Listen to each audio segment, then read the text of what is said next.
Bien, regresamos con Carlos Ayrancén, decano de la Facultad de Economía de la Universidad UPC. Carlos, buenas noches, ¿cómo estás? ¿Qué tal? Hola, José. Cuéntanos un poco, a propósito de la cumbre del ASPA, ¿cómo crees que este tipo de eventos afectan las perspectivas de crecimiento de nuestra economía en el mediano o largo plazo? A ver, yo creo que en principio tener este tipo de cónclaves con potenciales socios comerciales siempre es algo bueno y valorable. El contenido estratégico, político también tiene sus pros y tiene sus contras, pero vale la pena hacerlo. Es bueno que el país se abra al mundo. De ahí a creer que después de esta cumbre hemos tomado una alfombra mágica que nos va a llevar al mundo desarrollado, ese ya es un acto de buena fe. Son países que tienen estructuras económicas no precisamente abiertas al comercio, pero sí tienen dinero para financiar inversiones y sí tienen una definida, diría yo, capacidad de consumo para bienes suntuarios. Son países ricos.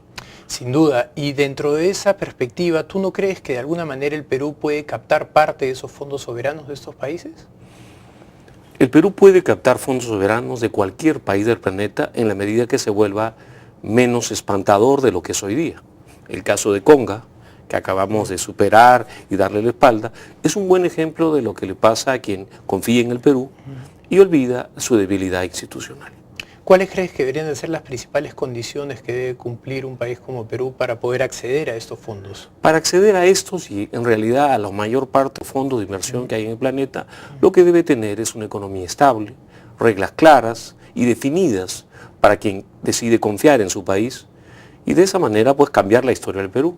Hasta hace poco, cuando el Perú, en función a su performance fiscal, quería ser grado de inversión, quienes se negaban a dárselo ponían como ranking el número de países con alto riesgo de expropiación en los últimos 50 años. Al menos en ese ranking teníamos una posición expectante. En los últimos años, y después de firmar el TLC, nuestra perspectiva ha cambiado. Pero creer con lo que vemos a diario respecto a cambio de reglas, que aquí en el Perú todavía no nos queda tarea pendiente por convertirnos en una plaza realmente atractiva.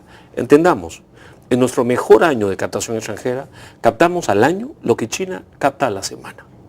Por lo tanto, Vallejo tiene razón. Tenemos muchísimo por hacer. Recientemente el presidente del Banco Central de Reserva manifestó que el Perú crecería a doble dígito en unos cuantos años. ¿Cuál es tu opinión respecto a eso? Bueno, que es un muy buen afán del presidente del Banco Central. Desear algo bueno para el país es algo que yo también me aúno. Posible. Él dice que esto va a pasar si se materializan los proyectos de inversión que acabamos de espantar. Entonces me suena un poco disonante. ¿Qué tipo de empoderamiento político tiene él para saber que en el próximo año el gobierno va a tener la decisión y definición que no ha tenido este año? Me encantaría creer lo que dice, pero me parece un poco ciencia ficción. De hecho, recientemente se sostenía que sobre las inversiones mineras del próximo año solo se iban a poder realizar la mitad, cerca de 23.000 millones. Digamos, acaban de salir cifras de la inversión del año, de lo que va del año. Ya estamos en octubre. Se habla de 2.000 millones de dólares. Y cada vez que queremos hablar de nuestra mitomanía nacional, decimos que hay proyectos de inversión por 54.000 hasta 60.000 millones de dólares.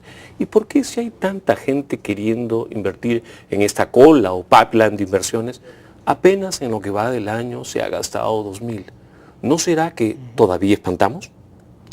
Cuéntanos un poco desde tu visión, ¿cómo ves tú la performance del ministro Castilla? ¿Cómo ves a este MEF del gobierno de Ollanta Humala? Yo normalmente juzgo a los ministros cuando cierra su ciclo. Siempre le doy el beneficio de la duda. Definitivamente, mi opinión económica no tiene por qué ser la que el ministro suscriba, él es responsable de su gestión. Yo puedo decir, por ejemplo, que la performance del exministro Benavides fue bastante destacada en términos relativos. Pero a Castilla espero juzgarlo cuando termine el examen. ¿Y este reciente aumento dentro del ranking de competitividad de alguna manera no le da una señal al empresariado local de un dinamismo por parte del MEF? A ver, a mí me encantan los rankings de competitividad basados en encuestas, pero también los encuentro bastante limitados. La competitividad, Juan José, tiene que ver con la capacidad de prevalecer en el mercado, con la capacidad de seguir creciendo y exportando a ritmos similares a los que teníamos cuando los precios estaban altos, en días más difíciles. Y lo que está pasando actualmente es que se caen los precios y ya comenzamos a exportar menos, tal como sucedió de manera abrupta el año 2009. Y por lo tanto, cuando a mí me dicen que somos una economía que brilla por su competitividad, siempre repito que en competitividad somos tan buenos como en fútbol. Es matemáticamente posible que alguna vez seamos competitivos. Dentro de esta competitividad de la que hablamos, ¿cuáles crees tú que son las 3 principales restricciones al crecimiento en el largo plazo que tenemos? En términos de competitividad, para empezar, tenemos una presión tributaria sobre formales altamente destructiva. Tenemos una cierta estabilidad macroeconómica, que es un requisito para la competitividad, pero no la veo tan confiable en términos de largo plazo.